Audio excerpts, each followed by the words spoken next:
See if we can get my pick'ems this week to be just as hat.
I just did a transfer to the same screen.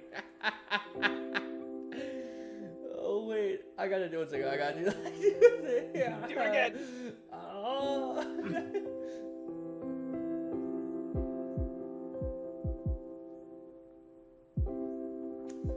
Image. There it is, baby. Oh. Ah, snap! We are back at it again with another episode of the LFTG Podcast, baby. Episode 31. We go ahead and wind down this music.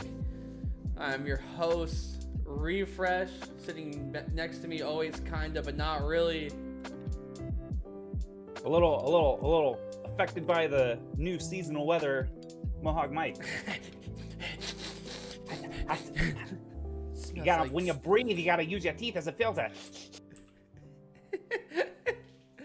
But we are here. We are back at it. Super excited to get into this episode. There's a lot of news that happened over the week. I'm surprised you didn't have one of my topics in there. I usually like to surprise you with one or two of them. Here's the thing. I think we've gotten in a good sync. We've gotten a good rhythm. I don't want to potentially take one of your topics. So you kind of know? I always have at least 3 or 4 other topics on the back burner just in case. I'd rather give you the opportunity to jump on that, and then I'll work around it. So I don't. And again, like, full transparency, a lot of people like kind of understand like the process of the show. We have a script that we type together and we put together every week. For the last 8 weeks, Alex has not updated the script, so I have no idea what his topics are going into the show. Just like to hit you with it. I know what my topics are. Too. I'm cool with it. I just feel bad if I do, if we sync up that week and then I steal one of your topics. So I usually have some backups as well. But this one, get those hands warm because this is hot off the press, baby. 2 hours ago. Oh my God. I forgot to start the fucking timer, dude. So this last week, there was a rumor that Hex was going to be splitting from NRG and was going to be looking to purchase the Optic brand fully himself with no ties to any other organization. None of that. Maybe there's still a little bit of issues in the background that we're unaware of. But 2 hours ago, Dexerto has recently got a hold of a possible proposal between E-United and Optic Gaming. With E-United wanting to join the Optic family. The reason why this isn't in the Call of Duty news is if I see a merger between these two companies, I don't necessarily know that it's going to involve Call of Duty at all. I think it might involve some other games because I know Optic has always had teams in multiple games. Recently, they've been expressing like their interest in Halo kind of on the side. Just because, I mean, obviously these organizations know something that we don't. We saw Cloud9, we saw Envy announce a team, we saw Sentinels announce their team. But yeah, the possible merger. I don't know if Optic should, because I feel like every time Optic gets in bed with another company, there's issues. There's just visual issues. Hex is a very powerful and creative presence as far as the business world goes. And I think he doesn't like people getting in the way of his vision of what he has. And I don't think he's wrong. I think if you've created something like Optic Gaming and you've done such a good job with it, I don't know, letting another company step in and help with creative direction would help. I mean, did you hear about this at all? Yeah, I heard the way that I heard it implemented was that Optic is the rumors right now is that Hex is leaving his ownership part role with NRG to take over Optic full time. Mm-hmm. But again, like that's the thing. Like we live in a time where like all of these organizations, like big AAA blue chip names, like an Optic, are making moves. And who knows if there's a bigger power player behind the scenes that's trying to scoop up teams. I mean, we saw like with the Dallas Cowboys acquiring Complexity, like at this point in time, you have no idea what's going to happen. Anything's possible. Right. Yeah, I agree. I just don't know if this is necessarily the best move for Optic. I would like to see Optic continue to kind of be independent. I don't want to see them partnering up with E United. I always thought E United, they could possibly get funding and have an expansion team because expansion teams for the CDL next year are confirmed. We don't know if it's going to be 2 or 4. Maybe they already know and they hadn't locked one down, so now they're trying to make a move. So there's potential of that as well. But let's go ahead and move on. What? Can you hear that? I hear some banging back there. Oh my gosh! 1 second, dude. It's my cat. I thought it was somebody at the door. I thought somebody was knocking at the door. Bro, here's the thing about cats, man. It's a surprise guest. It's Hex. Just comes walking down your hallway. I just no. My cat's figured out. We have one of those sliding closet doors in the hallway. He's figured out how to pull it and slide it. But before he gets a really good grip on it, his finger slips, so it just goes doom, doom, doom. Dude, he'll do it at 3 a.m, and it makes me want to lose my mind. But we're going to go ahead and swap on over. We're going to talk about Discord for a second. We had talked about Discord not too long ago. There was potential that they were in negotiations with Microsoft for a buyout. I don't know what happened, but it went a complete 180 direction. Sony and Discord both have announced, so this is official news, that starting in early 2022, Discord will be a usable app on PlayStation. I mean, I don't know if Discord signed console exclusivity with Sony. I imagine they would have. When I read that Microsoft was going to acquire Discord, that was a major win in my eyes. Just because the Xbox and PC interface mixes really well. Like if you have Xbox Game Pass, you can play all of those games on PC servers as well.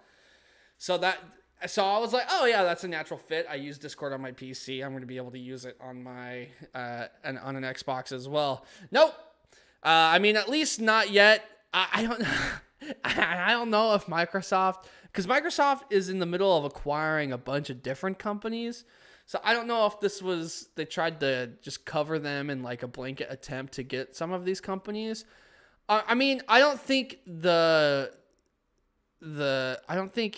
Microsoft is dead in the water as far as getting Discord on Xbox goes, but it's still good news because I feel like Xbox has a lot of crossover with PC because I can get at least in an Xbox party on PC, and I can't do that. I can't get in a PlayStation party on PC. So maybe this is Sony's attempt to try to, enable crossplay a little bit, because if Discord's on there, everyone can get on Discord except for Xbox people now.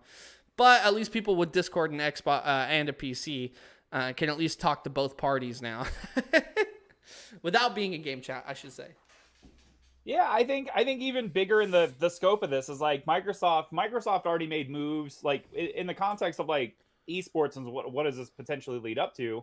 Microsoft acquired Smash GG, which is like the top tournament organization and platform within North America at least. So it's like, okay, there's some kind of presence there. There's maybe something coming down the road. But like with PlayStation already kind of started hosting their own events, their own online tournaments. And then with the acquisition of Evo and doing a lot more fighting game events online. And now with this partnership with Discord, I'm curious what potentially might be coming down the road. I think that for like quality of life, this is a great acquire, and I think this is going to be a great partnership. I don't know if it's going to be exclusive to PlayStation or Sony in general, Right. but that's the context that I'm trying to look at it in. Like there's both companies, basically all gaming companies right now, except for Nintendo, because they're just, tried and true. They're not really trying anything different. They're making moves. Yeah. I'm curious to see, because with Sony acquiring Evo, right? And are they going to use Smash GG? Yeah. That's a serious question. I mean, Evo's always been ran on Smash.gg. So I don't see them not using it, because I've had people ask me that question. It seems like a crazy question, but I've had people message me, hey, I know Sony bought this. Are they still going to use something that's Microsoft owned? I mean, there's Challenge, but I think you can only have if you're not, I don't know how many people you can have registered on Challenge, and there's not really a gateway. From an insider's perspective, Evo Japan uses Challenge. They actually don't use Smash GG. So the 2 years that Evo Japan ran, all the people from North America that went over to help and assist were like, it was a nightmare because they used Challenge. So really, I mean, we use Challenge because, but it's more of a smaller. I couldn't imagine running 1,000-person bracket on Challenge. Yeah, exactly. But if it's 24 teams, I like Challenge over Smash GG because everyone can see it's more laid out as far as a bracket goes. Yeah. Yeah, I don't know. That's interesting. But let's go ahead and move on. You wanted to talk about Look Alive. Yeah, speaking of fighting games in general, Combo Breaker, which is one of the largest fighting game, not just like tournaments, but kind of conventions. Mm-hmm. That's how much it's grown in the world. Announced that. So last year they ended up, obviously with like the pandemic and everything happening, they just canceled Combo Breaker 2020, which is canceled. But they did do an online celebration where it was like, hey, here's clips and highlights from the year previous, and like here's people giving their thoughts, like what are your favorite moments of Combo Breaker and stuff like that. So this year, what they've done instead is they've already announced the weekend of May 29th, May 30th, they're hosting an event online called Look Alive. And the premise behind this event is that it's more like it's a festival and it's a celebration. So they're doing a ton of crossover, a ton of collaboration with a lot of the event organizations that have been doing things during the COVID lockdown. So like Wednesday Night Fights, Tampa Never Sleeps, Mackay World Cup, like there's just all of these organizations. And so what they're doing is it's a festival with a bunch of smaller tournaments, with a bunch of content creators, with a bunch of exhibitions and show matches to kind of like bring the community together. And this is something that I talked about earlier this year. Like when I was a part of Frosty Faustings Online, they had so many unique things going on that it's like I didn't feel like I missed Frosties this past year. Like they had a Discord dedicated to an artist alley.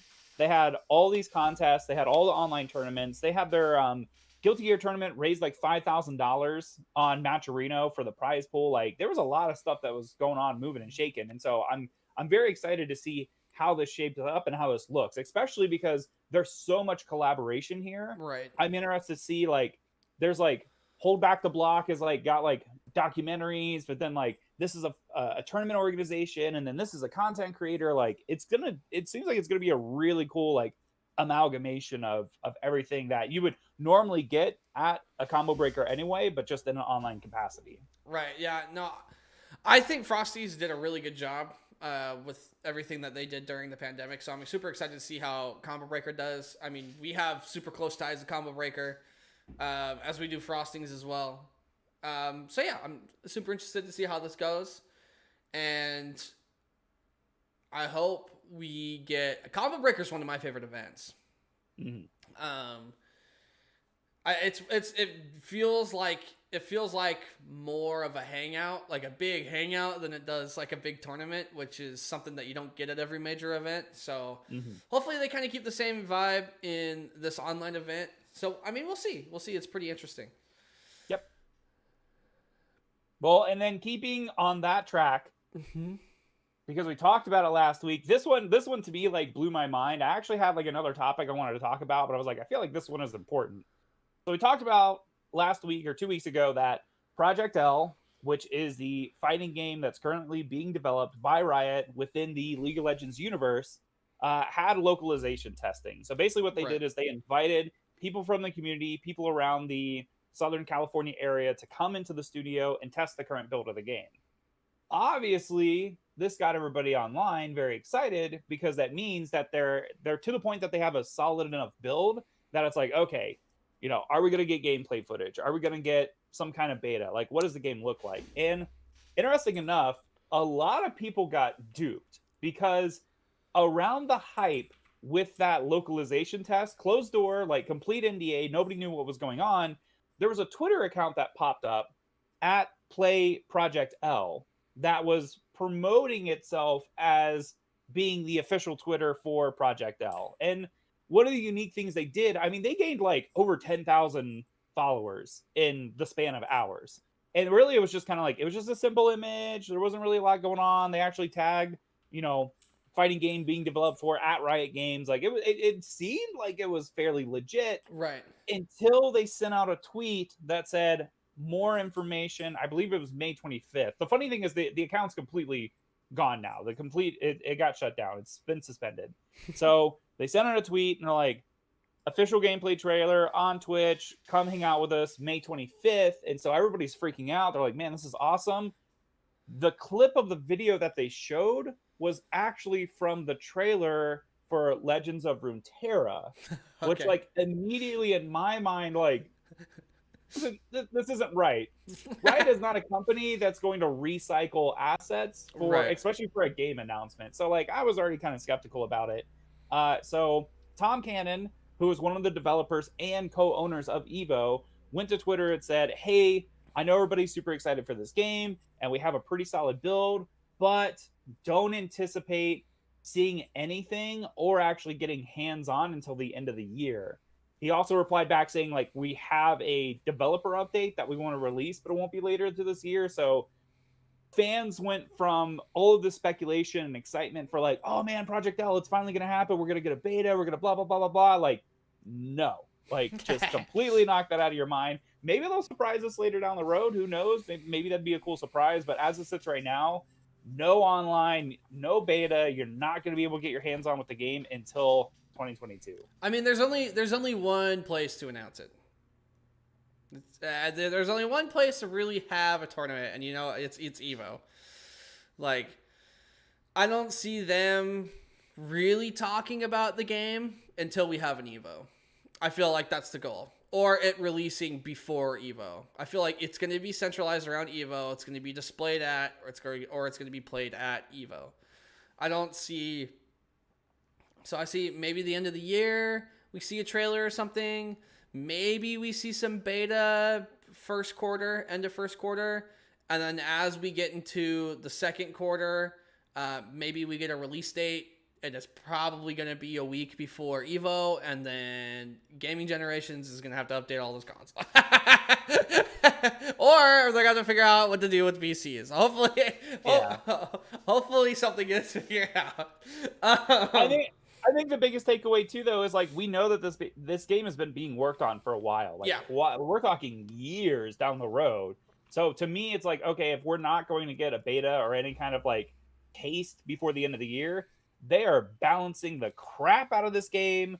Who knows how many characters at launch? There may be 20 characters. There might be more than 20 characters. Yeah. Like who knows what the shape of this game is going to be in, because they're taking so long to work on it. And I think I really like that. I like the fact they're taking their time, and when it's ready, it's ready. I hope this is the first fighting game that doesn't have a third party solid net code. Maybe that's the other thing they're testing too. Yeah. Maybe they're the keyword's third party.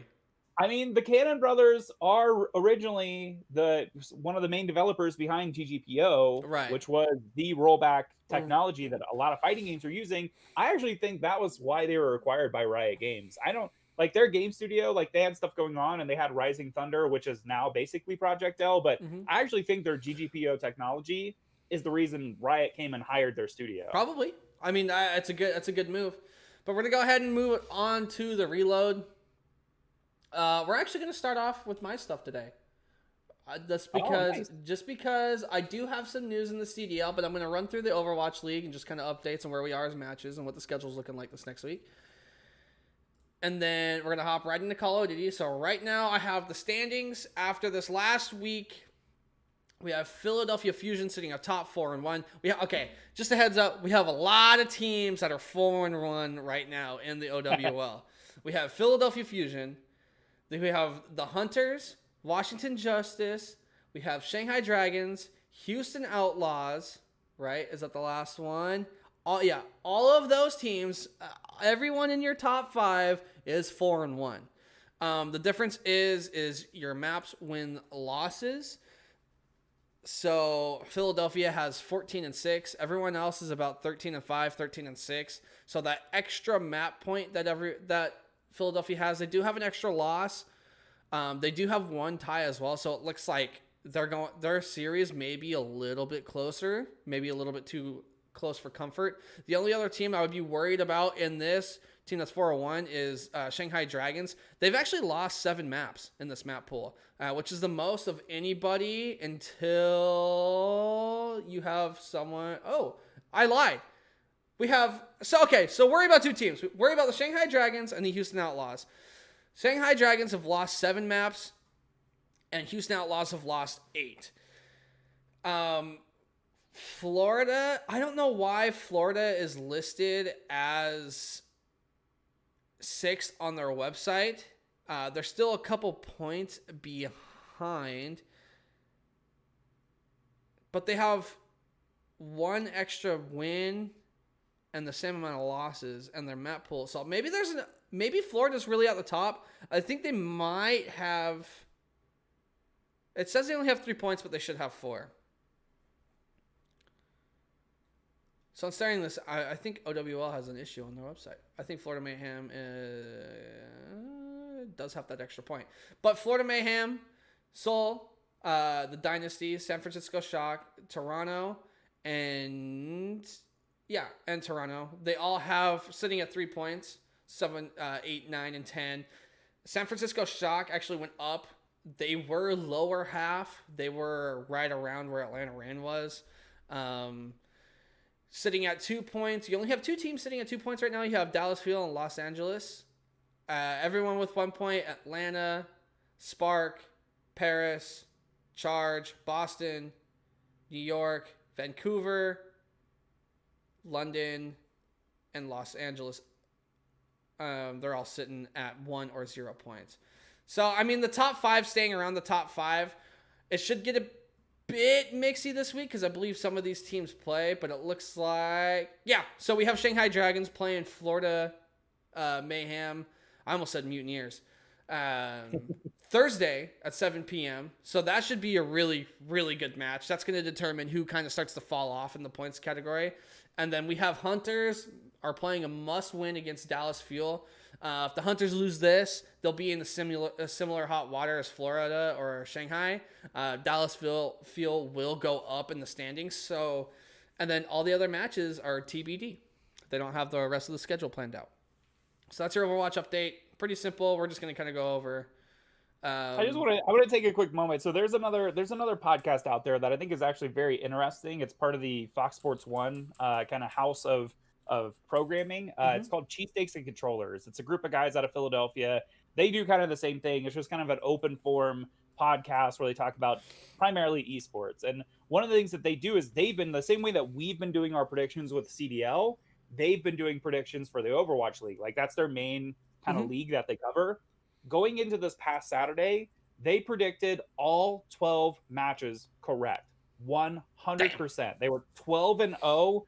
And then on Sunday, both those matches they predicted incorrectly. So they were technically 12-2. But I mean, it was like super hype. It was like, I cannot believe. They're gonna get it right. Can you believe like Saturday night you're sitting there and you're like, we predicted all of these matches. Like we are 100%. And then Sunday rolls and it just happened. But that's a cool group of guys. If you guys have never checked it out, definitely give it a listen. Again, it's Cheesesteaks and Controllers. You can listen to their podcast. But yeah, they're super hype on Overwatch League, and again, like, it just blows my mind. Like, I had a pretty good week last week with CDL, but I was not that close. You were that close though. Yeah. Well, we'll get into that. Right now, we're gonna have the Call of Duty CDL update. So I guess there's Sledgehammer's confirmed developing the next title. That's been confirmed now. We had talked about this. We have talked about this like we've known it's been confirmed because some of the sources that we get our sources. I mean, some of our info from the leaks are pretty solid. So. Next title, Sledgehammer, I'll be interested to see, but Raven Software and I believe one other of the small studios that worked on Modern Warfare Remastered are also helping with the development of this project. So you're seeing a lot more inclusivity as far as other as far as development cycle go. It's not just 3 production companies anymore. You have a lot more developers starting to hop in that wheelhouse. But we're going to go ahead and talk about the CDL. We had 2 really big things of news this week. First one, Seattle finally made a team change. Last week, right after we filmed the podcast, Hastro came out and said, hey, if Hook wants to go to a different team, we're down to let him go. So I put it in the air. I was like, hey, Seattle, pick up Hook. That didn't happen. So we got Decimate instead. Decimate playing for Fantastic Four, placed second in the Elite Series in Challengers. Decimate has been around the Pro League for quite a bit. The last time we really saw him on the main stage was Black Ops 4. And he played a little bit for LAG last year in Modern Warfare. He performed okay, but I don't think that was his game. His average placement in Challengers is like second and third. And I think it's going to be a really fit submachine gun role for Looney. Looney's been put on the bench.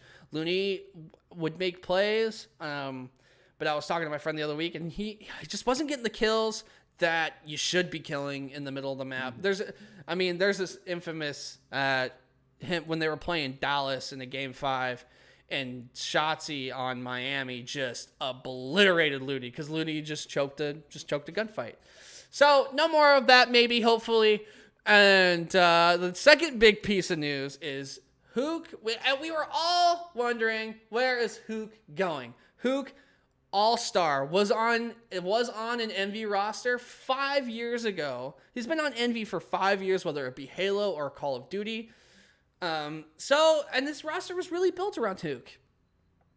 Apparently, some information came out that said Hook might be leaving.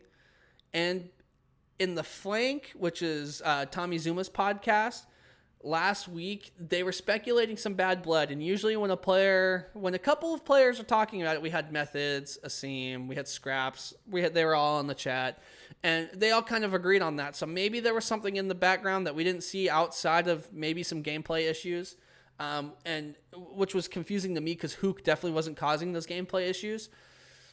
I think Hook was just playing at a different pace as the team, so I understand. Try to make a change, try to win. But Hook got picked up by 100 Thieves this last week. 100 Thieves must have dropped a pretty penny to buy out this man's contract. And I was like, okay, so who are they going to drop? They're going to drop Draws. Draws has been playing really well. Venom just came up. He's been playing okay. I mean, they're not going to drop TJ or Kenny. Wrong. TJ is on the bench. So right now your LA Thieves roster is Kenny, Draza, Venom, and Hook. So TJ is currently taking the bench. That was a surprise to me as well because TJ's been playing really well in the Search and Destroys. And I feel like adding Hook would give you an edge in respawn. So I don't know. I don't know what they're really going for with this. Maybe I would like to see... Obviously, I would like to see them succeed. What I initially thought this was a top 2 team, but Venom kind of needs to prove themselves to really for me to see that come to fruition. So let's go ahead and talk about the matches from last week. I thought I did pretty okay. I got 15 points in my Call of Duty pick'ems, but you did even better. This was one of your best weeks. I scored 23 points according to the CDL Pick'em system, and the only 2 matches that I did not predict correctly were the matches from that Wednesday because I actually got on too late. So Subliners, Ravens, FaZe, and Thieves. Oh, thank goodness. I did not predict the Whoa! scores. I did didn't not think predict of the that. scores. 2 big goose eggs because I didn't set a prediction. So I was 8-2. I could have been 100%, but I just didn't. I got in too late. So you definitely beat me in points, and you beat me in series. We tally. We have the LFTG podcast point system where we only go by matches predicted correct. So I'll go ahead and start with Thursday since you didn't have any predictions. I predicted that the Subliners were going to win, which I thought was pretty reasonable. Yeah. No, wait. Yeah. I predicted the Subliners were going to win 3-0, and I thought that was pretty reasonable. London turned up. Yeah, London turned up, took them all the way to a game 5. Subliners struggled quite a bit in that last search and destroy. They ended up losing that 3-2. I got that wrong. And then the other Thursday match was we had Atlanta FaZe versus LA Thieves. And I predicted that exactly correct, 3-2. That was a good series, by the way. It was very banger. Good series. Banger. That series slapped. I would have full transparency looking back at this. I would have also have predicted Subliners over Ravens. I probably would have predicted it like 3-1 or 3-2. So I would have missed that. Yeah, one. you would. Yeah, I think nobody really. I mean, unless you're a London fan, right? I'm normally very in tune with the upsets, but that's not even one that was on my radar. Friday we started out with Toronto Ultra versus Los Angeles Gorillas. I mean, it was a 3-0. I have a hard time predicting 3-0s. I always put 1, especially with LA Gorillas, with them being so solid on search and destroy. So I got that one correct. I'm assuming you did as well. Then I got that one 100% correct. And then we had Minnesota Rocker and Paris. I thought I gave Paris the benefit of the doubt. I said it was going to be a 3-2. I thought it was going to be a closer series than it was, but Minnesota closed that out in 3-1. On Saturday, we had FaZe versus London Royal Ravens. I didn't give London the benefit of the doubt. We didn't think they were going to beat the New York Subliners. I thought they were going to fall super flat against this Atlanta FaZe squad. But Atlanta FaZe keeping up the trend of just wanting to go winning game 5s. I don't know if they're just wanting as much practice as possible or what their deal is. Yeah. So they win that 3-2. This one I did get exactly correct. We had Dallas Empire versus LA Gorillas. We had a feeling last week that LA Gorillas were going to put up quite a fight. Dallas, with the drop of Hook, haven't looked any stronger, really. I mean, they're still needing to find their stride, and they kind of do still tend to play down towards the other team's skill level. So 3-2, we thought it was going to happen, and it happened. I messed up here. When I first did my predictions, I had New York winning, but then my pride got the best of me, and I swapped it to Seattle right at the last second, and I cursed that game. Watching that game was a hard one to watch. I was just like, bro, New York took every advantage they could. They played super well, played super together.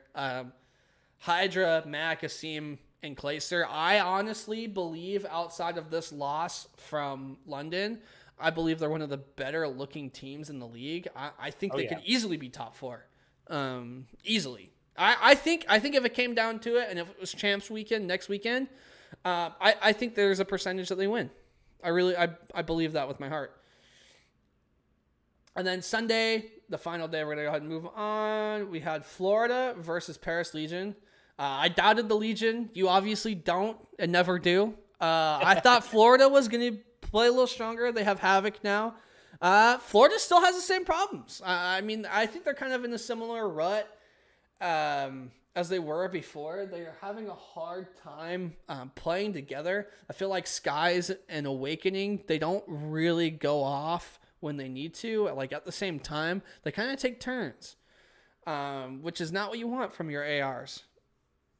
This next match, I did predict 100% correctly. Toronto 3-1. Yep. That's pretty self-explanatory. I think there's an argument that Toronto is the best team in the game. I think we could know this next coming week, but then we have our last one. I predicted this one correct. The opposite way. I know you had LA Thieves winning. I had Optic winning. We both said that was a 50-50 because LA Thieves have been looking fire. And I think LA Thieves are going to look better this next week than they did last week. Absolutely. So that was our predictions from last week. With your win, you, my friend, have officially caught up. We are now tied 52-52. All it took was me to get 8 matches correct to tie you up. We're swapping. We're doing lead changes like crazy. All right, let's talk about this next week. A couple team changes, obviously, that we talked about already. I'm looking blurry. We're good. The first match of the weekend, we have Minnesota Rocker versus LA Gorillas. I don't know about this one. What do you? This is a tricky one, man. In my mind, every time I go into these predictions, I'm like, LA Gorillas is one of the lowest teams, and Rocker just haven't been playing to their potential. I'm actually predicting this one a 3-1 for LA Gorillas. Okay, but that's something in the universe is just floating to me, and I'm like, oh, LA Gorillas are going to win 3-1. When normally I would not. I would totally favor Minnesota. Right. So you have LA Gorillas winning. I have LA Gorillas winning 3-1. All right, so we differ already. I have Minnesota Rocker winning 3-2. I think the Rocker have been just a more consistent team later on in the series. They have big wins over Dallas, but LA Gorillas have that big win over Atlanta FaZe that gives them their first loss of the season. So, I think it's a 50-50. I think this was one of the hardest ones to predict. But the second match, I already know how this is going to go. This is going to be our second differentiating match because I have Optic pissed. I have a pissed off Optic. I have a very angry Optic coming into Thursday. We'll talk about this at the end. But there's some things happening in the league right now that give me hope for this Optic squad. And I think Optic's going to win this 3-2. I think it is going to have to come down to the search and destroy. That is where Optic have been playing really well. That's where they took their map against LA Thieves this last week, and they took it pretty convincingly. I think if it goes to a Game 5 search and destroy, which is likely to happen with these two teams, I think Optic wins that search. I really do. I have the same score, but just reversed. Yeah, I figured. I mean, this is a crapshoot as well. My prediction is 100% solely based off of I think Optic's pissed, and they play well when they're pissed. Yeah. Then we have Atlanta FaZe versus Seattle Surge. That's Atlanta wins that. We're gonna move on to the next one. Are you giving them a game? Is the question. Yeah, I'm giving them the hard point because they can't win a search and destroy, and I think they're like 0 and infinite on control. So I got you. I think they could win the first hard point. I think Decimate can slay really well. I think he's talented. That's what's gonna have to happen.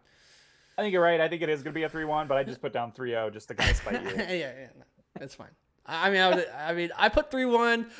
That's a hopeful 3-1, man. If they take all game, I'll be like, yes, they're getting better. Now we have Dallas Empire versus the Florida Mutineers. Both of these teams are struggling in their own very special way.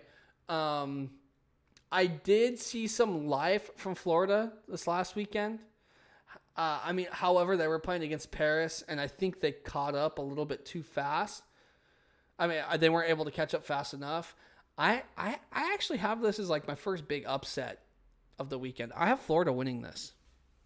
Interesting. I think the same. I think that there's potential here. Dallas Empire, I was super hot on at the start of the season. You know, obviously the returning champs. Like, I actually have this 3-2 for Dallas, but I think it's gonna be close. Yeah, it's gonna be close regardless. Yeah. Then we have Toronto versus Ultra. I said it not too long ago. I think Toronto has an argument to be the best team in the game. Yeah. I doubted them at first, even the week after they won the. But I'm convinced. I am solidly convinced. I am solidly convinced that Toronto wins this 3-1. I have the same exact thing, 3-1. LA Thieves versus New York. Here's the thing. Will LA Thieves be good enough, fast enough to beat this New York squad?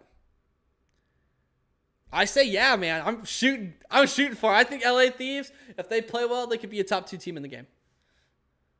I think so as well. With the team change, with the new players, I actually put LA Thieves 3-1 over Subliners. And you did. You know how hot I am on Subliners. I just can't. I can't go against. If the roster clicks for LA Thieves, then it's no bueno. Yeah, for Subliners. it is not going to be bueno for Subliners. And that's That's the first time we see a game field match of the week that's like second in the slot. That's not the last match of the day. I think they just know it's going to be hot. And the last match of the day is going to be Florida Mutineers versus LA Gorillas. I have Florida winning their second series of the weekend against LA Gorillas. So I got a good feeling about Florida. For whatever reason, they haven't showed me any reason to. I have a good feeling about them. Yeah, I feel like LA Gorillas just kind of like baseline. We know how they play. Florida is kind of up and down. So I have Florida winning that series as well, 3-1. I don't think it's going to be close either way. Whether LA Gorillas comes out and just stomps Florida, there's just so much inconsistency with Mutineers right now. It's either way. I think it will be a 3-1 either way. All right, our first match on Sunday, we have Seattle Surge versus the London Royal Ravens. My thinking is, and here's what I'm thinking. The benefit that the Surge have is they play another series earlier in this weekend. So that will give them time to really, they're playing against a team like Atlanta FaZe. So they're playing against a team where they can really sit down and evaluate what their problems are and how to get better. I think they do this in time, and they have to. Bro, they have to win this. I do think it's going to go to Game 5, but I think Seattle's going to win. That's interesting because I also think it's going to a Game 5, but I think that you're 100% correct. I put 3-2. I think the Surge they just have the number. Have the potential to take this series, but it's going to be close. It's going to be a drag out fight. Yes. I hope it is because I want to get hype on Sunday. Mother's Day, baby! I'm not a mom, but give me some good stuff. Birth them win. Yeah, birth some wins. Become their mothers. All right, then we have the second match. We have another slap-a-rooney. We have Atlanta FaZe versus Optic. Shoot, what do you think? Just 3-1 FaZe. 3-1 FaZe. I'm not hot on Optic. I don't think they're really performing as well right now, and I think FaZe is still the number 1, if not number 2 team. Hands down. And I agree with you that Toronto Ultra, I think, is the strongest team in the league right now. They just have to keep performing well, whereas FaZe is just, they're at the top, regardless. Okay. Listen. Here's my theory. If I predicted this match 3-2 for FaZe. However, when I looked over my predictions, I predicted Optic beating New York. And they're one of those teams where when Optic wins, they don't stop winning. Especially in the same weekend. I think that if they beat New York, Big if they beat New York, I think they have a chance to beat FaZe. And because I predicted that, the only reason why I have Optic winning this match is because I predicted them to beat New York. But I know FaZe is probably going to win this. I just want to be right on this, you know? I just want to be right. That's my logic out of this. I'm taking a chance. I'm fine with you taking these chances because that just means it's more points for me. We're currently tied. Possibly. Yeah, but this is the week. This could be the breaking week, man. We have a lot of different matches. Yeah. And then to round off the weekend, we have the Dallas Empire versus the Minnesota Rocker. I actually have Rocker 3-1-ing Dallas. Really? I'm super low on Dallas right now. Super low. Wow. Especially after them letting Hook get his contract bought out. They have to make this team work now. They have to. But okay. Check this out. Now Dallas has the bag, right? Because LA bought that contract. Because it's not a loan. They purchased that contract. They now have the bag to pick up whoever they want. So I don't think it's going to happen before Sunday, but I think if they lose both of these matches, which I have predicted them losing, I think they make a team change again. I think they buy TJ. I could see them buy. Ooh, no, TJ and Krim do not get along. Never mind. They hate each other. Yeah. I predicted this as well as a 3-1, but for Dallas, I think that Dallas is still just too solid an organization. And like I said, Minnesota, I'm still hot. I like Rakor, and I predicted them many, many, many times in the last couple of weeks where I'm like, I think they can win it. I think they can do it if they show their form, and then they just doesn't happen. So I'm with Dallas over Minnesota on this one. All right, so that's your. Oh yeah, the last piece of COD news is we have LAN confirmed because we're in Major 3, right? Correct. We have LAN confirmed for Major 4 and 5 without crowds, and then LAN confirmed for Champs, but they haven't said with crowds or not. So that makes me think there could possibly be a crowd at Champs. So I don't know what's going to happen. I think there's teams that get better on LAN. I think Optic gets better on LAN. I think Seattle gets better on LAN. And I think New York gets better on LAN. I think those are the three teams. I don't think Toronto does. I think Minnesota could get worse on LAN. And LAG could become the new dark horse on LAN because they have veteran players that have won championships on that squad. That was just my last little bit, but we're going to go ahead and trickle on into the news that you have presented with us this week. Overvaluation. So the big one behind this one, and I'm sure a lot of people, this has been major news. A lot of people know that there is a massive court case happening right now between Apple and Epic Games, primarily behind Apple kind of putting up a blockade for Epic Games, specifically with Fortnite. This is kind of where it all stemmed. Fortnite Mobile, being on iPhone, being on the Apple Store. There's a whole bunch of litigation and everything that's going on around it. But the big piece that I wanted to touch on, and there's an overarching story here, is that within the court documents that have been released, Epic Games showed that within 2019, they overestimated their incoming esports revenue by $154 million. That's not saying they predicted, they estimated they were going to make $154 million just off of these esports initiatives. No, the number was bigger than that. And so the number that actually came in, that deficit, is $154 million.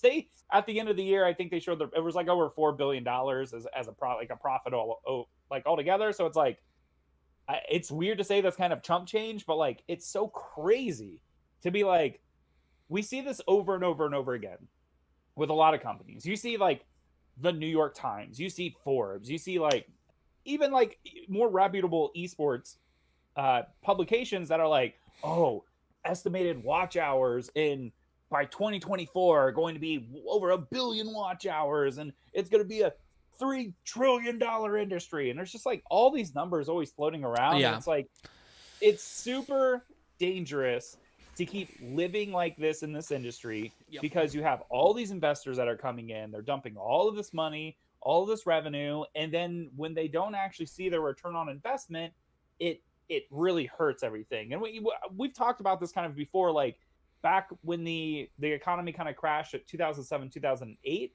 a lot of these sponsors pulled out. A lot of these organizations just completely died off. One, because they weren't getting the income, but two, their evaluations of like, oh, we expect we're going to hit X, like they didn't come anywhere near that number. Right. So like to hear a company like Epic Games that in the same year they ran the Fortnite World Cup, which in a lot of people's eyes was a huge success. It's also a big expense.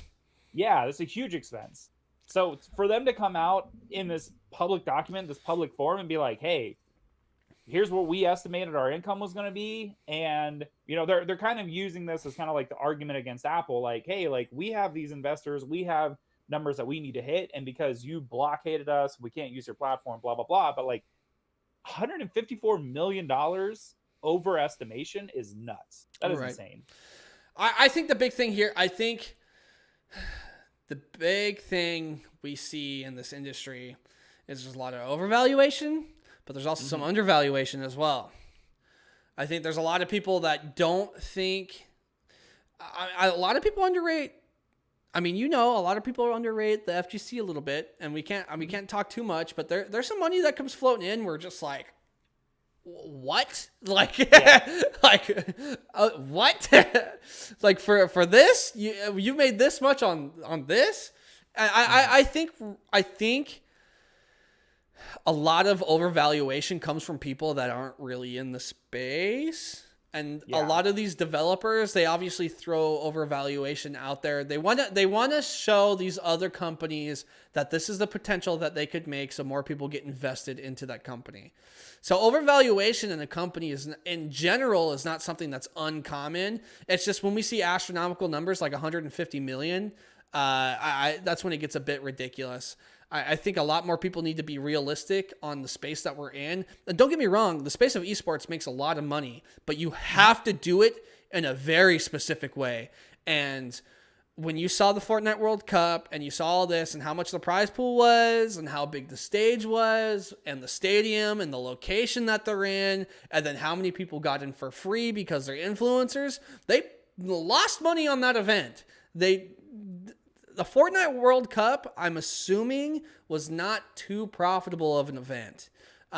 It depends on how much they made on advertisers, but I'm talking as far as attendees, the prize give out to expenses. I mean, they probably didn't make much money.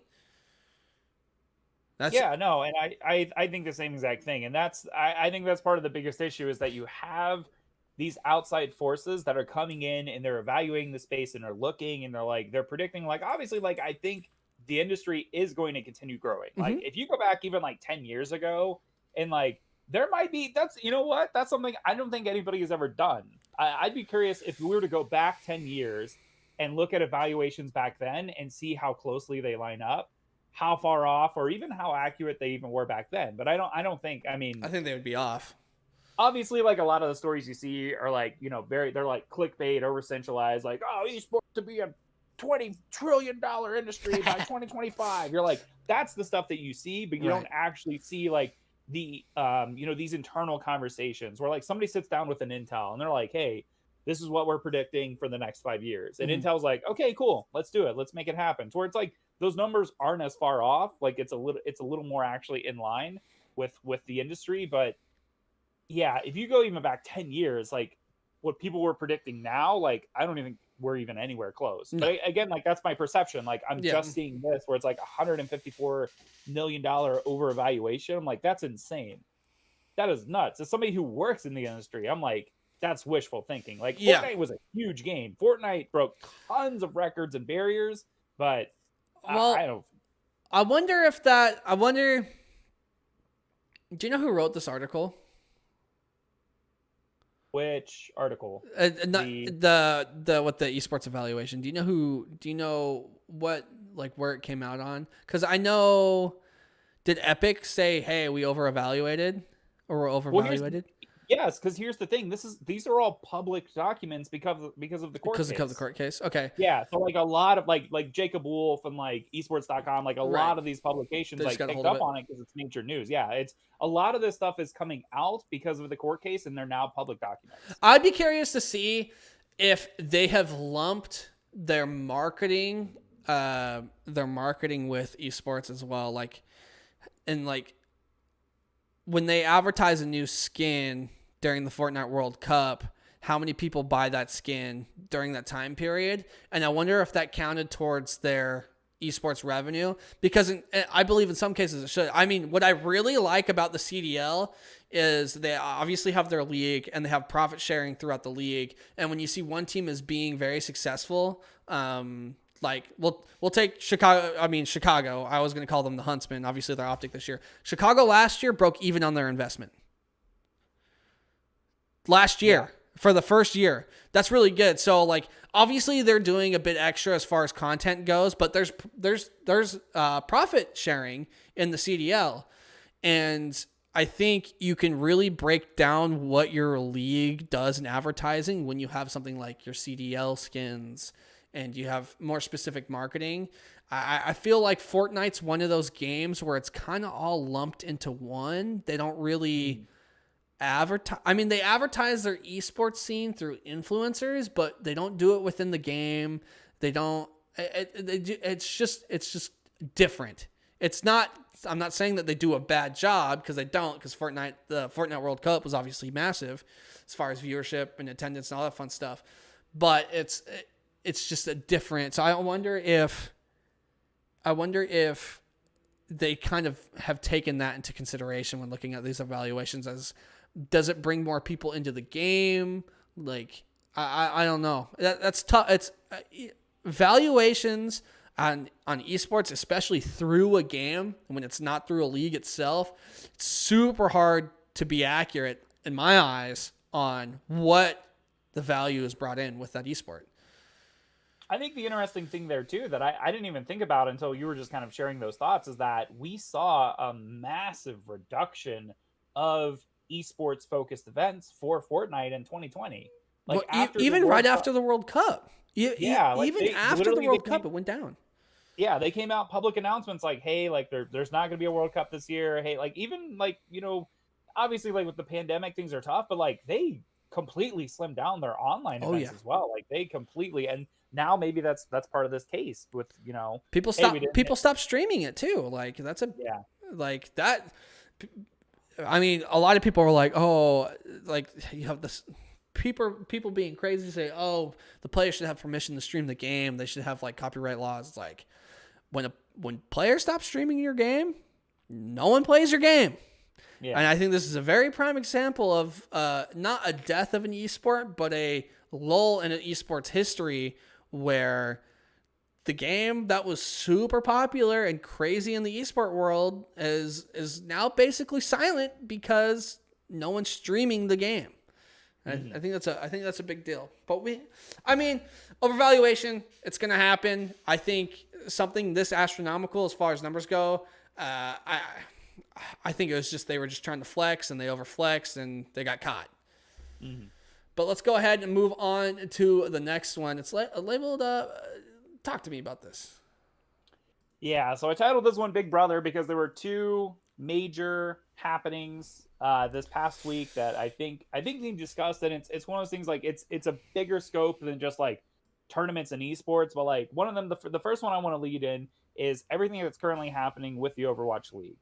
For anybody that's not up to speed, the Seoul Dynasty has a player, Sabob, that literally so within the scope of playing on a Chinese team, within the scope of being a Chinese player, they have certain deals and certain partnerships that they already have in line that aren't necessarily the same for North America. But Sabob actually went to stream on Twitch, which again, like they're not supposed to stream on Twitch. They have another platform. So he went to Twitch and basically just kind of, he very like lightly, so to say, kind of like started sharing things behind the scenes. And, one of kind of like paraphrasing here, but he's like, basically, if you want to be a professional player, whether it be Overwatch or anything else, like you have to be he referred to himself as like a Chinese dog, a Chinese puppy. Like you have to be obedient. You have to, when they give you a command, when they give you something, you have to roll with that. And so the controversy comes here, and like we've seen it before, especially like with Hearthstone, with the Free Hong Kong movement. Like there's like Blizzard is in this weird kind of bubble where it's like every time something happens regarding specifically like with China, and with kind of like human rights issues, and kind of like they're structuring the way thing is happening, and the government really being more involved with all aspects of life. We're seeing this happen again, and to me, and maybe I didn't dig deep enough, but I haven't seen an official press release from Blizzard. But other teams, other Chinese-based teams, have already come out and said that if Sabob is still playing for the Seoul Dynasty when it's time to play their match, they're just going to forfeit. They're not going to play. They're protesting. They didn't agree with his statements. They don't agree, with the team kind of, in their situation. Which is weird to me, because it's like, in that case, wouldn't you just keep him on the roster? Because if teams are just going to forfeit, then they're just easy wins.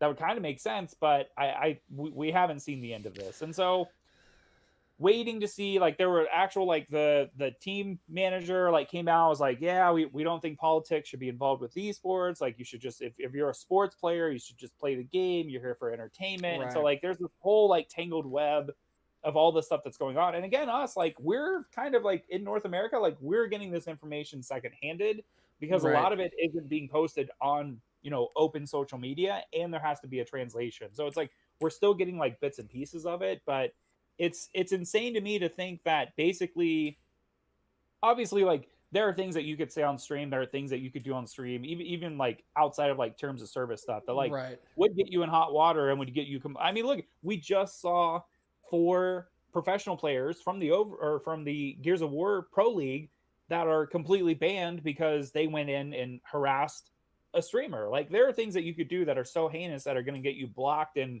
Right. blacklisted. But this one seems odd to me because it's like just sharing their political views. They're in a lot of hot water. Your thoughts, or kind of anything that you had heard extra on this? Um, this is a hard topic because there's some people that live in certain situations to where they cannot express their feelings about the situations that they are in. I'm trying to dance around this as lightly as I can. Some people that cannot express their situation, especially in a public manner, and if you live in an area like that, it could potentially be very dangerous either to your career or actually to your well-being to say something like that online. As far as these players actually saying that they would forfeit, that might not be on their own wishes as well. I mean, if you take the information that the one player gave you, and then you look at these other players that are all kind of disagreeing with them, well, are they really disagreeing and playing in this game now? I mean, there's a lot of influence in this particular region for companies in general, whether it be stock companies, sporting companies. I mean, they have a huge influence in the esports scene. One in particular company is a major investor from the area. I mean, and at any time they can pull their investment and say, all right, our market's closed. And that's a dangerous thing for anything that's business related. As far as this situation goes, I think it's a shame that this person can't really express their feelings about it. But yeah, it's a crazy, who knew that this world would get political in some way? I think honestly, this is a political topic.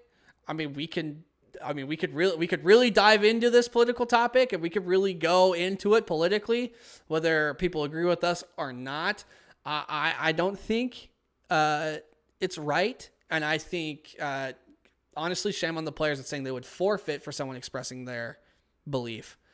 I think that's not how the game should be played, man. If anything, you just want to beat them.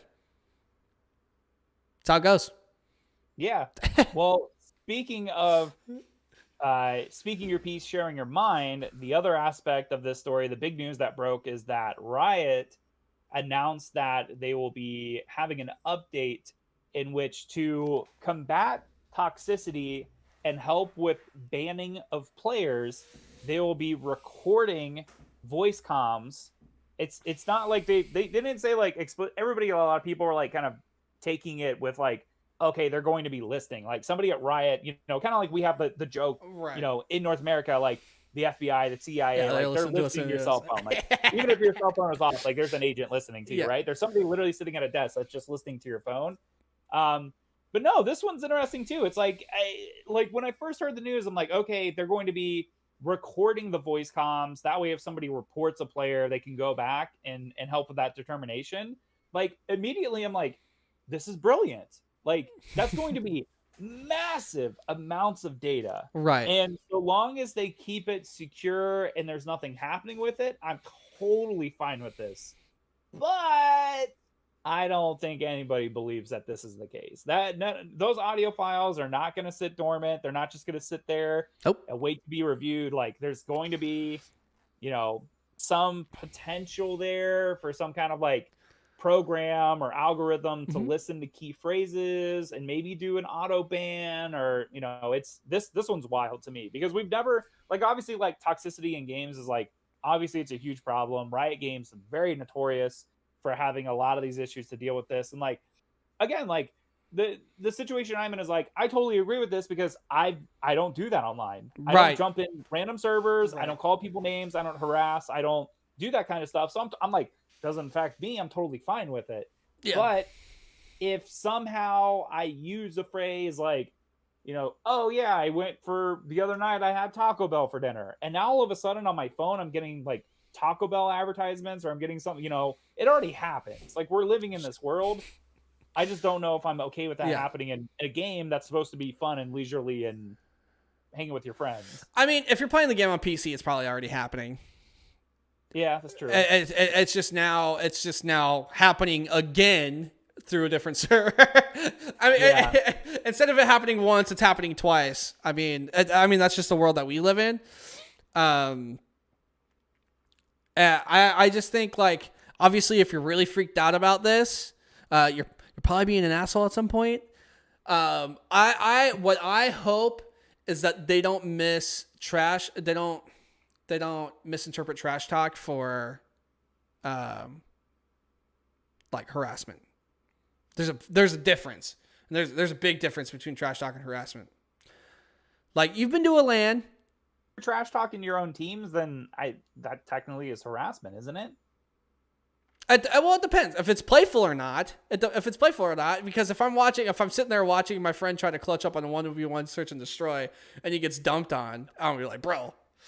Yeah, bro, you suck. Like, yeah, but I hope they don't go, oh, you suck? Harassment. Ban. Yeah. I mean, that's my only worry, because, like, certain people talk to each other in different ways, and especially if you have a friend group. I play online Call of Duty, and I'll play in pub lobbies sometimes, and the pub lobby chat gets wild in Call of Duty. It gets wild. And, like, most of it I know is pretty fun. Every now and then you'll run into a person. You're like, okay, bro, just take a calm down. Like, just take it easy. Just take a chill pill. But most of the time it's like, oh, you suck, I'm better than you. I mean, I hope that kind of doesn't go away, because I think that's fun. Especially when you have when you have a full team playing another full team, and you get online and the other team's talking trash first. You beat them, and then after the game, it's like, all right, now it's time to talk.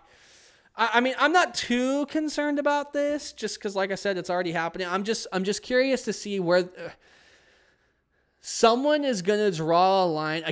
Again, it's super political. Someone's gonna draw a line for you, whether what they think is offensive or not, whether it be an algorithm or someone going through tape. Someone at some point is going to have to think of what you said was acceptable or not.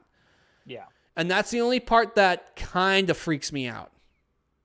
It's like, I get it. And like I said, I'm with you. Like, get those super toxic players out of there. Get them out of game chat at least. Like, but at the same time, it's like, I mean, but if I don't report it and I'm not offended by it and they still get banned, I think there's a problem there.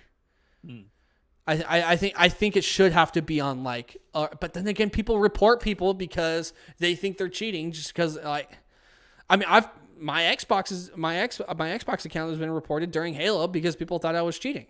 It's like, yeah. And if they happen to say I'm trash talking at the time, and they're not even in game chat and I'm in a party chat, I'm like, oh yeah, these kids suck, and I get banned for that. It's like, I'm a fan of it, but I'm very in the middle on this. I'm like, I get it. I really get it. But all the time I'm like, but why? Yeah. Maybe if people just weren't mean all the time, this wouldn't even be a problem. Yeah. So people just be better, and then this wouldn't even be a discussion. Mm-hmm. That's the lesson learned. People be better. Yeah. That's a heavy topic, man. Both of those.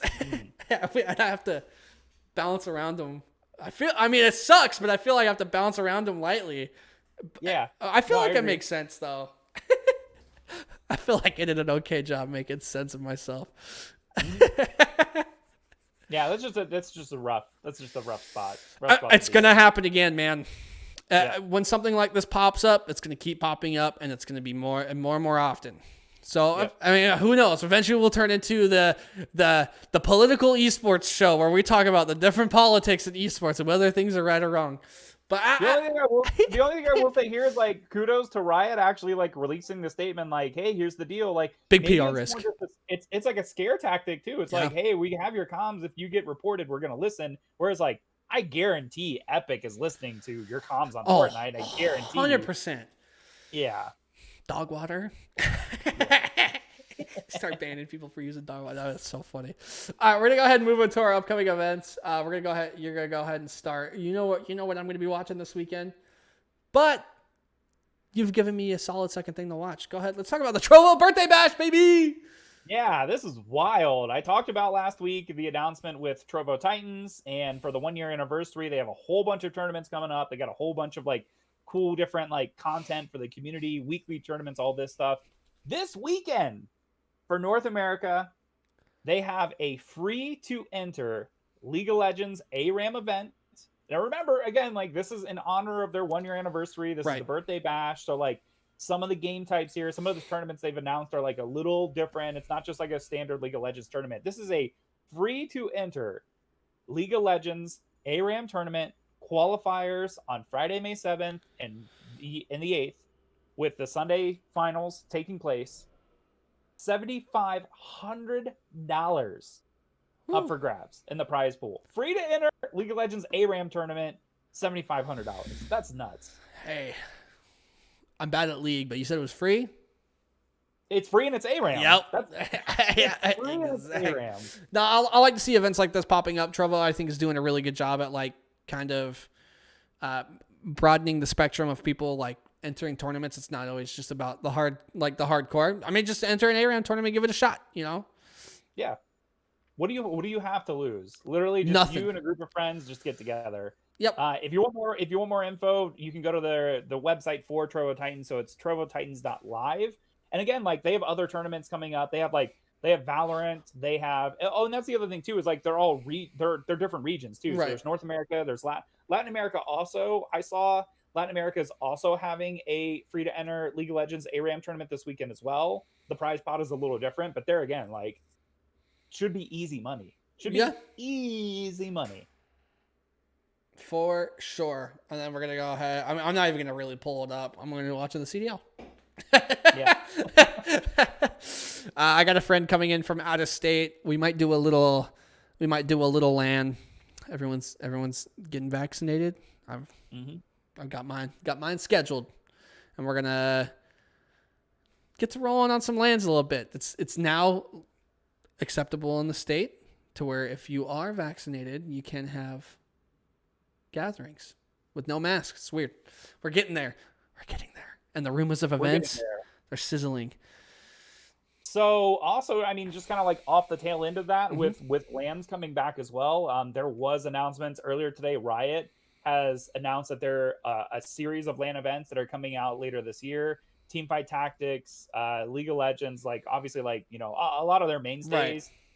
Some stuff happening in Sweden, some stuff happening in Germany. But then also there was news previously about Intel was doing an event to coincide with the Summer Olympic Games that unfortunately, like obviously like with the Olympics, with everything like being canceled and the pandemic and everything, they just sent out a tweet earlier today saying that it's back on. So they are featuring, currently they're showing Rocket League and Street Fighter V. That will be part of this like Intel World Open, which is in partnership with the Olympics. It's not that esports is officially in the Olympics, but it's coinciding, and we've seen this happen before. So a lot more LAN events happening in the coming months. It gets me excited. Mm-hmm. I'm ready for LAN events. Gosh dang it. It's time. I've waited too long. But yeah, that's really gonna do it for us. So, you know the drill. You know the drill. I just gotta find it real quick. Oh yes. Today was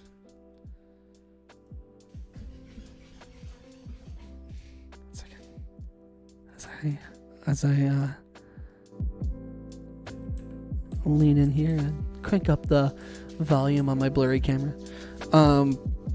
I don't know what happened today. I just want to say thanks. Today got a little intense. We talked about some real topics, something a little worldly. I'm super happy to keep doing this LFTG podcast, episode 31, baby. It's been a great day. I love the morning show. I'm not gonna lie, I have a lot of energy in the morning. Yeah. The night show, I get home tired. I'm like, podcast. Gotta get a couple drinks in me. I'm like, all right, let's go. But I just want to say good morning. I hope you guys have a fantastic rest of the week. I hope if you're an esports fan and they're playing, I hope they win. Unless they're playing Seattle, I hope they eat shit. So if you're a New York fan, if you're a New York fan, you can go away because you beat us last week. But if you're an Atlanta fan, phase up. And then, I mean, if you're a London fan, I know there's not many out there, but good looks. we'll see you at the bottom. You lose round 1. Yeah, I lose round 1, baby. All right, but this was the episode 31 of the LFTG podcast, hosted by Refresh and the man, the myth, the legend, the man with the beard. He sees everything. The wizard, the master, the sensei. Hawk Mike. Yep, I was there waiting. it is. All right, the song just ended, so we're gonna go ahead and transition this away and then turn off this stream. Bye.